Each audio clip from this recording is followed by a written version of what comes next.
What's up, guys? We've been waiting for this one for a while. Our iKamper SkyCamp 3.0 just showed up, as you can see. This is my first rooftop tent. I'm going to open the box, show you what's inside, and we're going to kind of do this together. I have an idea of how we're going to get it up on the truck. That should be fun between my wife and I. But let's get it out of the box first, and then we'll show you how we're going to get it up there, how it secures, and then of course we'll get it opened up and give you a look at that as well. So basically when it comes, all you're going to do, all I did so far is I cut their straps that hold the boxing together. All you're going to do is lift that top off, and there it is. I haven't touched anything. I did look underneath the lid, of course, when it first came to make sure there was no damage, but this is what you're looking at. I haven't touched anything in here yet, so it seems to be very well packaged. I'm going to take this and set it aside. This has to be like the mounting brackets and the poles for the rain fly and all that good stuff. We're just going to set that aside for right now. We'll get all this bubble wrap out of the way. Once I have all that out of the way, I believe, yep, the surrounding cardboard basically just lifts up as well. And then this covering, this is basically, from what I understand, just a cover on it to just protect it during shipping even more. We went with the rocky black finish. You can also get it in a gloss black. In my opinion though, I mean honestly, the gloss black just seems like it would scratch really easily. So this is more of like a matte black finish. And I'll take a couple pictures and put it up on the screen. But it's more of like a matte black, and it seems to, yeah, it has like a little bit of a texture to it instead of just a flat gloss. So I'm just gonna take a quick look, make sure there's no damage or anything, but I highly doubt it with the way it's packaged. All right, everything looks perfect. So you can even see they actually even bubble wrap the accessory box. So the packaging is definitely more than enough. So there's some tape on here. Let me grab my knife. All right, so in this box, it's actually just your mounting brackets. The rain fly poles and stuff, actually, I believe they're inside the tent, which obviously I'm gonna show you guys this tent in detail once we get it up on the truck. A few things I want to point out, and then again, obviously I'm going to show you, as a first-time rooftop tent owner, I'm going to show you how easy this thing is to open and close, or hopefully as easy, because I've literally never done it before. But from all the research I've done, these things are super easy to set up, even for someone like myself who has never done it. So this is going to be our wrench. I'll show you all this actually. Let me just get everything unpackaged and I'll give you a look. But basically in this box, it's just all your mounting brackets and your caps for the bars, which I'll show you. Okay, so once you have it unboxed, there really isn't much setup to get it up on the truck. And this is what I'm thinking. I'm eventually going to build like some kind of hoist system if I want to. It's going to stay on the truck 99% of the time, honestly. But if I ever do want to take it off, because I'm not going to be able to clear my garage, unfortunately, if I ever do want to take it off, I am going to have some kind of hoist system. Stay tuned. I'll keep you guys posted when I end up building that. But my idea to get it on the truck, since it's basically only myself and my wife right now, you can see what I've done. I have the bed rack protected with layers of bubble wrap, and I took my ladder and extended it at a pretty good angle. So what we're going to do is we're going to kind of put the tent on the ladder. There's rails underneath. I'm not sure if this is going to work or not, so it should be entertaining for all of us, but we are basically just going to slide it up the ladder and hopefully end up on the roof. Now I do have my kids that are going to kind of stay down here so the ladder doesn't slide. Yeah. So let's get the camera set up on the tripod and give this a go.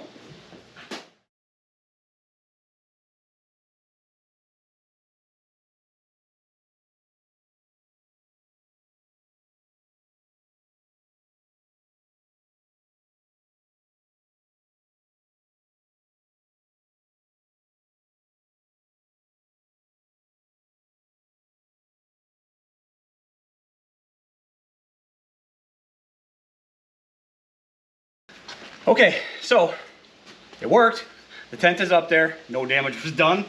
As you can see, we left it on the bottom part of the box though. Reason being is, if you're gonna do anything like this, the rails underneath the tent are too wide. They would have been outside the ladder. I didn't want to really scratch up the underside.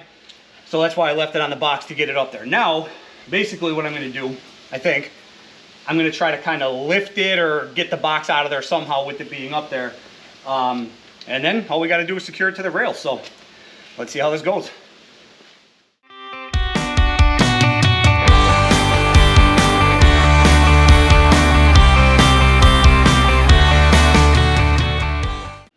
All right, guys, she is up there. Cardboard is removed from underneath. If you're gonna do this, I definitely recommend sliding with that cardboard. It actually made it easier to slide, and obviously it protected under the underside of the tent.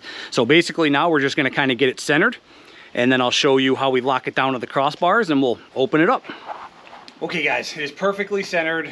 If you follow my channel, you know my OCD. We talk about it every single video. So what I did to make sure it is dead center is our braces right here from Xtrusion Overland. I measured from that edge to the outer edge of the rail underneath the iKamper.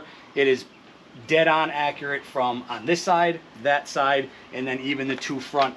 We have these Xtrusion Overland braces on the front as well. So all 4 measurements in every corner is exact.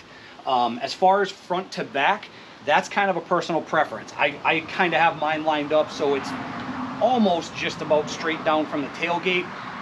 Again, personal preference, that's up to you. If you wanted to slide it a little forward or a little back further, you know, completely up to you. So let me grab the, basically actually what we have to do first, unfortunately, because of where the camper is sitting centered, my rails from the Xtrusion Bedrack, I have to slide them in just a little bit, because if you notice, that rail from the iKamper is sitting right over the rail from the Xtrusion Bedrack. So I do have to slide. I'm just going to loosen up a couple bolts, slide these rails in a little bit, because we're going to need clearance. This will make more sense when you see how this clamps down. So that's all I'm going to do right now. I'm just going to loosen up my Xtrusion Overland Bedrack bars, slide them in a little bit, and again, that'll make sense when you see what we're doing. Okay, so the 3.0 comes with different brackets from the 2.0. These are updated. It allows you to utilize bigger crossbars. So basically what you have to do is, this is what it looks like, and on one end you can see it's an Allen or a hex head screw. The other end is obviously just the end of the bolt. You have to put these, slide these in the rail, make sure the hex head is facing out, so obviously that's how you're going to tighten it. Now to put these in, they literally just slide in the rail. I'll have my wife come a little closer so you can see. They literally just slide in the rail like that. Now I am going to have to pick the corner of the tent up to get the rear one on the other side of our crossbar. And then obviously you can see that's why we had to move our Xtrusion Overland bars over, because this is going to be on the other side of here, and it's going to clamp on the crossbar like so. So I'm just going to go ahead and lift this corner of the tent and get this one on the back side of it.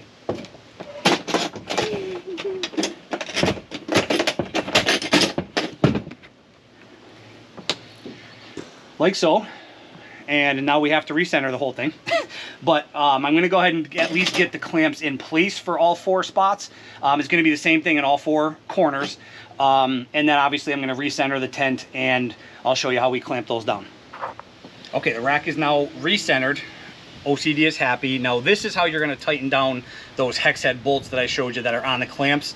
So you get a handle, and then on each end you have the hex head. So basically what I'm going to do is I'm going to kind of slide it in through, and I'll give you a better look at that in a second, just to get it into the hex head bolt, and I'll just kind of twist with my fingers till we get it somewhat clamped, and then we'll take our handle, put it on, and then that's how we're going to torque it down. All right, so I'll have my wife come back around here so you can see exactly what I'm doing. That hex head bolt is inside the rail, so that's why you need this long extension pole. So you're just going to reach in, and just, like I said, you could start twisting with your hand. I already have it, not snug, but so once you have it to the point where you can't really turn it with your hand anymore, that's when you're going to take your handle, put it on the end like that, and then you can see now this is how you're going to be able to kind of torque it down and tighten all 4 clamps. One thing to keep in mind for the front 2 bolts is if you have any kind of roof rack, you want to make sure you have clearance to be able to get into the rails at that hex head bolt.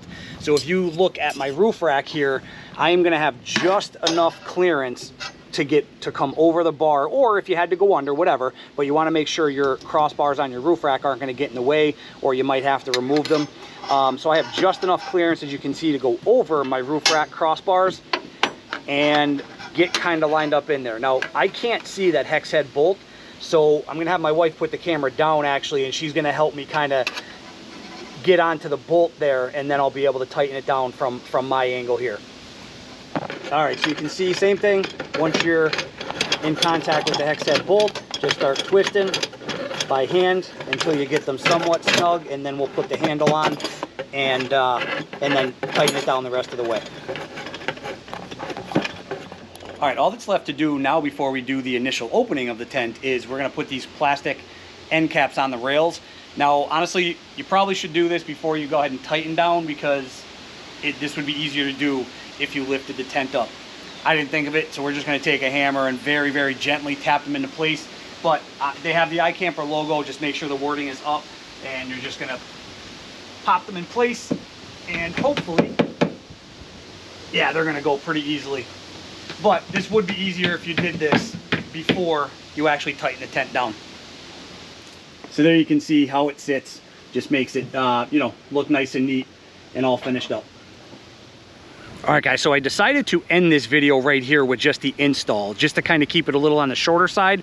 We'll give you a little bit of a walk around, and then immediately after I post this video, I'm gonna post my, you know, the initial opening, and we'll talk about some of the features and things like that. I wanna keep the videos a little on the shorter side, because I know sometimes people don't really wanna watch, you know, half-hour long videos. So, all right, so there it is, completely installed. Looks awesome, it's rock solid. We could actually shake the truck with it. So yeah, could not be happier with how it looks. Cannot wait to get it opened. We're gonna cut this video right here. Stay tuned. Immediately following this one, we'll be posting the initial opening and going over the features. Thanks for watching. As always, if you have any questions, let me know. Drop them down below. We will get them addressed, and we will see you on the next one.